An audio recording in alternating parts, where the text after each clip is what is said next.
Welcome to the Rim Break Rodeo. We hope this video helps. Start by seating yourself and placing the M50X on a soft cloth. You remove the old pad by pinching its seam and pulling outward. Do not rip straight off. Rotate your fingers around the circumference, easing the foam and ring free from the lip. Once the pad lifts, inspect the mounting rim for broken clips or sticky adhesive. This is why you worked carefully. Damaged mounts require repair or replacement before fitting new pads. Keep the headphone cups open and ready for the next step.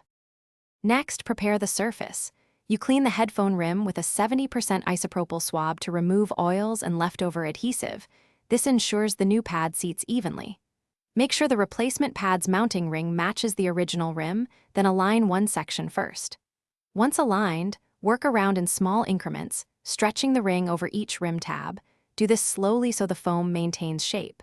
If the pad has adhesive, peel the backing progressively and press firmly as you go to secure contact. Finish by seating the entire ring, starting opposite your initial alignment point and smoothing toward it so the pad lies flat with no folds. Once seated, put the headphones on and play familiar audio at low volume to confirm seal and comfort. You want consistent bass response and no rubbing. If you detect imbalance or gaps, remove and reseat that section. Often recleaning the rim or realigning the ring fixes it.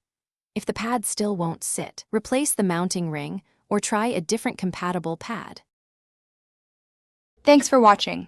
Consider subscribing if we helped you.